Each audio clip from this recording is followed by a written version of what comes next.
Salutations, everybody. It is Matty here today, and we are sitting down for a very, very special conversation. No pun intended on that one. Normally, I love my puns, but I didn't mean that one. Today, we're talking about Fallout 4 for like the millionth time on this channel. And you're probably like, all right, Matty, I've seen this one before. But here's what makes this one hit a bit harder. Are you ready to feel existential with me, okay? Take a deep breath.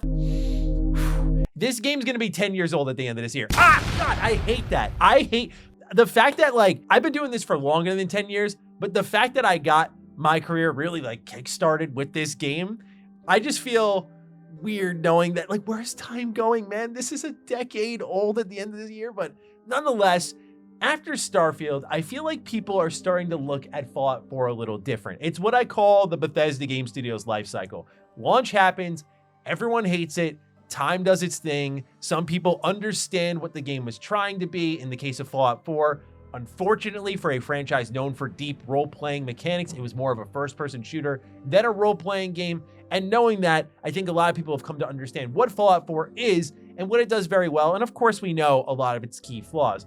But today, I aim just to lay out to you what I think makes Fallout 4 special, why you should try to play it in 2025. I think with recent Bethesda Game Studios products, it's easy to be jaded between 76 and, for some people, even though I enjoyed it, Starfield. It's time to take a look at Fallout 4 in a new light, and maybe you enjoy it more this time around. So let's talk about it, ladies and gentlemen. Thank you for joining me on the millionth conversation for this game, and here's to a million more. So let's start off at the obvious top here, mods. Mods is a big reason why you should look into Fallout 4 in 2025 because they're getting bigger and better. One such example is the very popular massive overhaul mod known as Fallout London.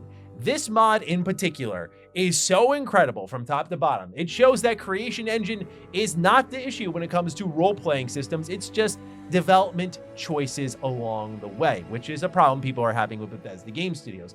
But when you look at Fallout London, multiple endings, multiple choices throughout the main story, it's a beautiful thing. But also, it's a whole new layer of Fallout that you can get for free thanks to a wonderful modding community. Like, this is a full game, 30 plus hours. It's wild. But you also get other great mods like sim settlements, you get new weapon packs. There is a whole new world of modding. Just like you look at Skyrim and you see how they're continuously adding more content there, the same thing is happening with Fallout 4. Its modding community is just as robust, and you are doing yourself a disservice if you have not looked into it at all. There are some really phenomenal experiences there that will keep you busy for a long, long while. But I said something at the start of this video that I think a lot of people won't like, and it's that understanding what Fallout 4 is a big piece of, I think, loving it. Now, don't get it twisted. Mr. Near Perfect here did absolutely love the game for different reasons at that time when he was 18 years old.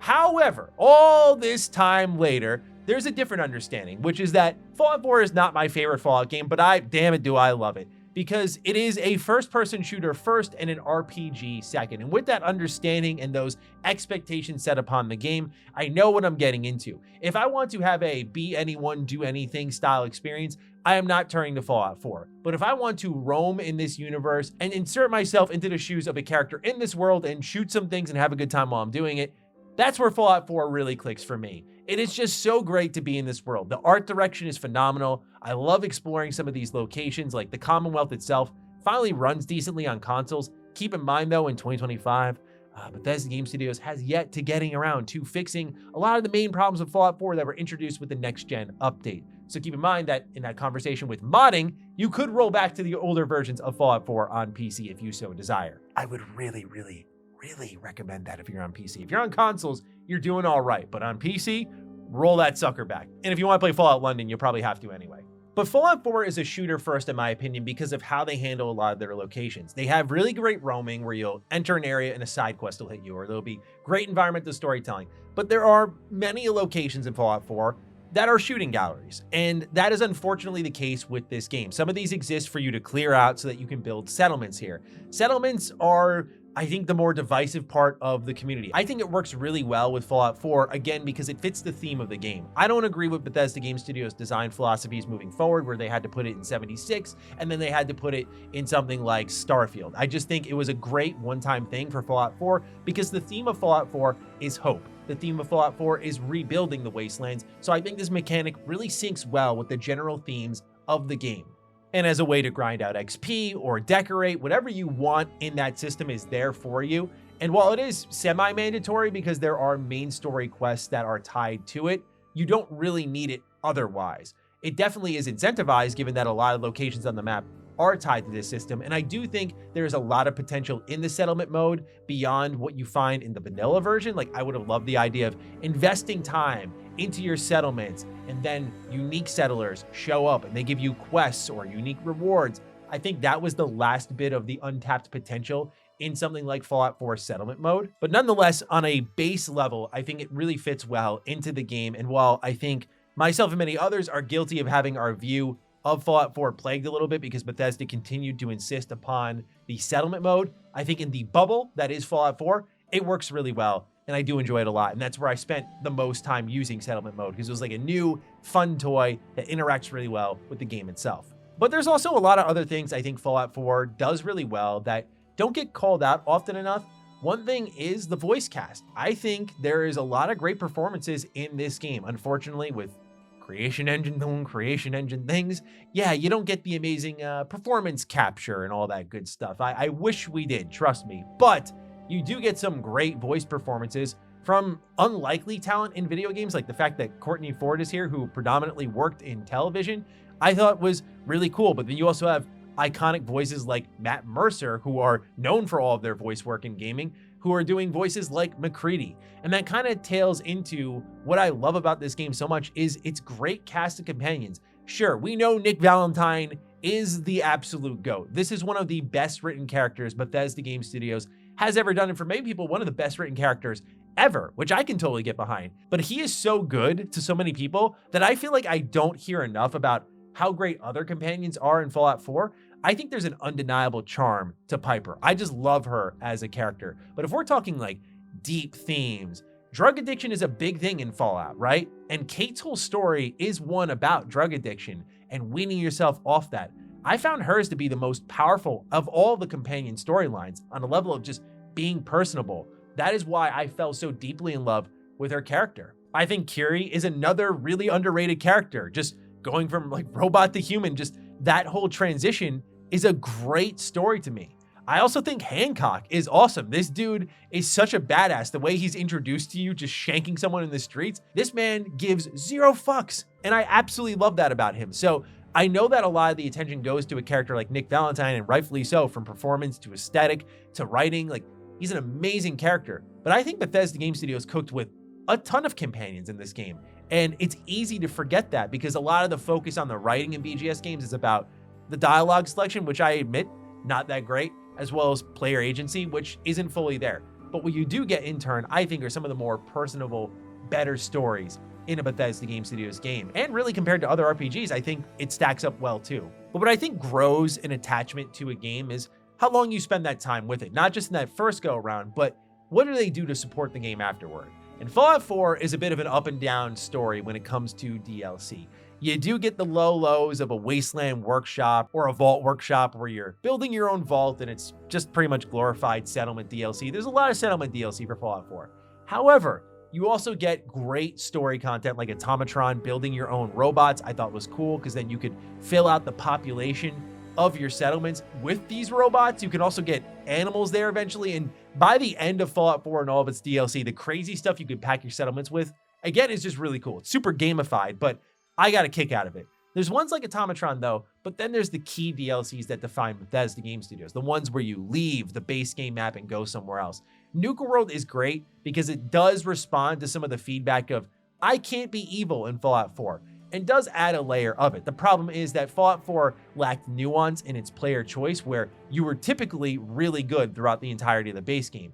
And then in Nuka World, it just incentivizes you to do the opposite, just be a bad guy. But there's no thought in those level of choices. But still, it does respond to a key issue, and you go to a really cool, unique location in Nuka World. And you get to meet cool characters like Sierra, who are from Fallout 3, doing the Nuka-Cola challenge and kind of seeing her story continue. Fallout 4 does a really good job of passing that baton story-wise. Whether it be Arthur Maxon in Fallout 4, you see this dude when he's like 10 years old in Fallout 3. Of course, McCready is another one. Like, this is a kid pointing a gun at you in Fallout 3, and you see him all grown up. Like, that level of passing the baton just goes such a long way for me in Fallout 4. And granted, I'm a diehard fan, so like I know this stuff is going to resonate with me more than others, but it's just those little areas that go a long way for me. And I think Nuka World has a little bit of that, plus just great locales to explore. And I think it was a really fun send-off for Fallout 4. And I know a lot of us feel the same. I wish they kept going. I really do. I think it was a mistake to not hang out a little bit longer for Fallout 4's DLC. But most importantly, is one of, if not the best DLC I've ever played in Far Harbor. Far Harbor is worth starting up Fallout 4 again alone. It responds to all of the criticism Bethesda Game Studios got. Like, y'all can't do choice and consequence. This is Creation Engine's fault. And Bethesda Game Studios stepped up to the plate and hit a walk-off grand slam and said, yeah, how about that? That's how I view it. I just thought it was such a good FU performance, which I think a developer needs every now and again. Like, oh, you think we can't do this? Watch this. There were 3 factions vying for control of Far Harbor, lots of great choices, amazing side quests like a murder mystery inside a vault, like just inspired through and through, and a real act to prove themselves. It's like the one thing I hang on to with Bethesda Game Studios where I go, look what they can do when they buckle down and do tighter experiences focused on role playing. I'm not going to sell it to you like it's the Witcher 3 level reactivity, but I think the choices and the story about who your character is through Dima, there's just so much nuance in that. It's everything I think people have been asking for from Bethesda Game Studios, and it is probably the strongest case when you look at them and how they're making bigger and bigger games when they really should be going smaller. So Far Harbor is a wonderful treat that I cannot urge you all enough to give it a second chance. It still has the vibe of Fallout, very much in the vein of something like Point Lookout would be another comparable. So it's got the Fallout spirit, but then it's got the things that people thought Fallout 4 was really missing. So it is worth it to go back to that alone. But there's other things that have benefited Fallout 4 for me in 2025 that I think were thanks to other games. One of my biggest complaints with Starfield has been since launch, its loot. And just the way they handle the loot they put behind locked chests, locked doors, how randomly generated it is, how dependent it is on legendaries. That all started with Fallout 4. But since it all started with Fallout 4, there was a much better balance and less dependency on this brand new system. So in Fallout 4, you would still get things like the Broadsider, which is like a literal cannon that you could walk around with, or the Junk Jet. You could get these things, but then you would get random pipe pistol that does poison damage and fire damage and all this other crap that has 3 stars attached to it. And that was a good balance in hindsight, because then I go to Starfield and even 76 and we get the other ends of the extreme where it's all of it is about legendary weapons. All of it's about how many stars it has, how many effects it has attached to it. Whereas Fallout 4 is home to, not the best, but it is home to better loot where you complete a quest and you get like Kremvez Tooth. You know, it's a unique machete, kind of like the Sacrificial Blade, but it's awesome because it's tied to an important quest line. And unique loot makes Bethesda games and really RPGs go around because you look at that weapon and it is a reminder of what you accomplished. Or you go into third person and you see that armor. It is a reminder of what you accomplished. And while Fallout 4 does not get it perfectly, it is a good thing to look at now to say, okay, Bethesda Game Studios, if legendary weapons and armor are going to be a part of your games moving forward, this is probably the most ideal balance I could ask for at this point, where you have not gone so top heavy into legendaries that it's all of your loot, it's all randomized, but that there are some uniques here that look different, that play different, that do excite me. Again, not perfect. You know, there are weapons in the game that do look very much the same as any other, for example, combat shotgun in the game, like, pardon my pronunciation, but Le Fusil Terrible. Yeah, this is a just normal looking combat shotgun, but it's also one of the most powerful weapons in the game. But I don't remember where I got it from because it looks the same as everything else. So yeah, Fallout 4 doesn't get it perfect, but it's a reminder of, I think, how far away Bethesda Game Studios has gotten from the unique rare weapon and armor stuff. And that at least Fallout 4 had a respectable amount in there, where Starfield, I think, has just so little, it's embarrassing, frankly. And because the loot's better, and because the way the map is designed is better, I think the wandering is a really great experience. Just going point A to point B in this game, seeing the distractions. It's great, man. It's just such a great game, and it helps that the radio is bomb, bringing in some classics from Fallout 3, bringing in some new tracks for Fallout 4.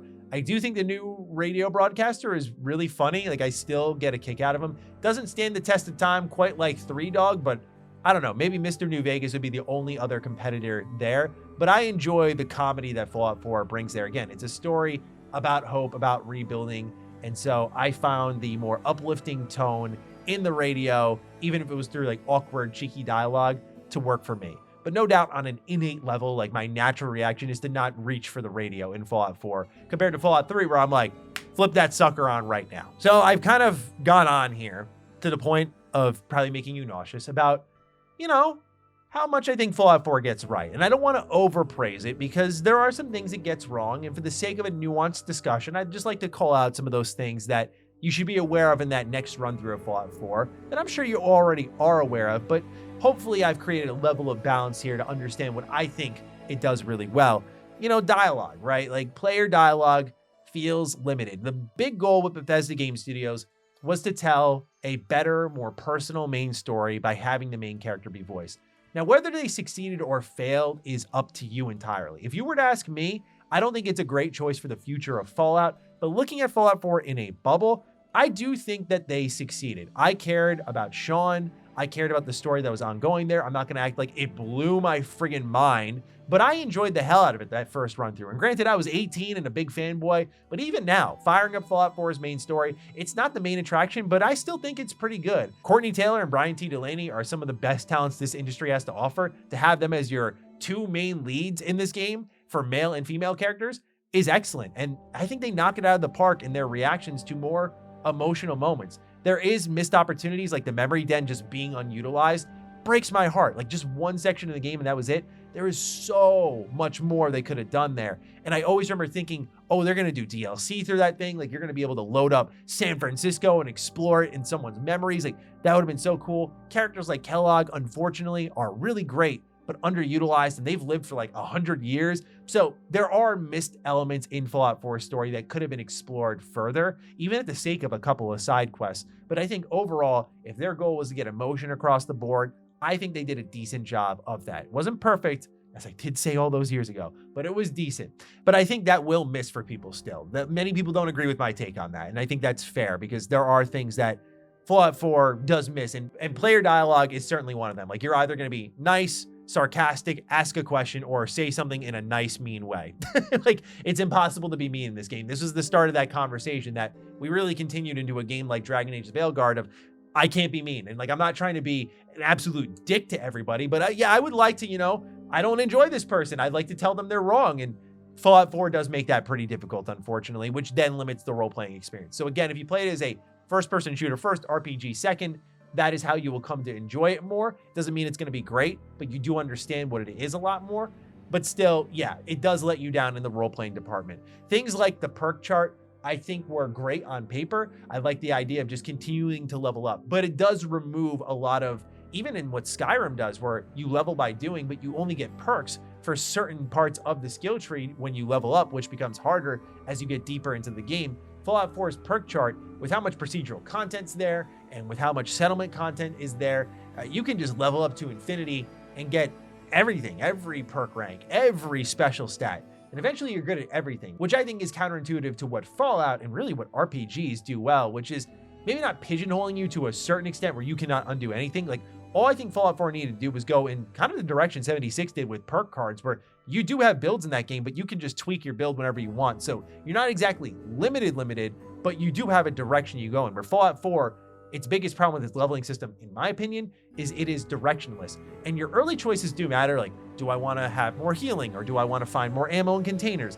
But eventually, by like 10 hours in, none of that matters. It's a ridiculously easy game, no matter the difficulty you're really playing on. And that's because of the leveling system, unfortunately. Especially if you go for like XP buffs like Idiot Savant. It's a stupid easy way to run through this game and get bonus XP for everything. The cap collector fully maxed out. Enemies just explode with caps, so the economy in the game breaks. Like, balance is not Fallout 4's strong suit at all. And if you enjoy that power fantasy in a BGS game, I think the biggest critique I'd say about Fallout 4 on that level is that it's a little too quick in you getting there. Like, you become God mode a little too fast. But that's Fallout 4 in 2025, kind of in a nutshell. I still think it's a phenomenal game. I still love it dearly. It's still one of my favorites. I love playing it every year. I've played it every year since it came out. and I'll continue to do so. I do think it's about how much you can tolerate its flaws, but I think in hindsight, compared to some of the recent releases from Bethesda Game Studios, those flaws are becoming smaller and smaller for people, myself especially. Not to a level of, perhaps I was too harsh to you, but to a level of like, okay, you know what?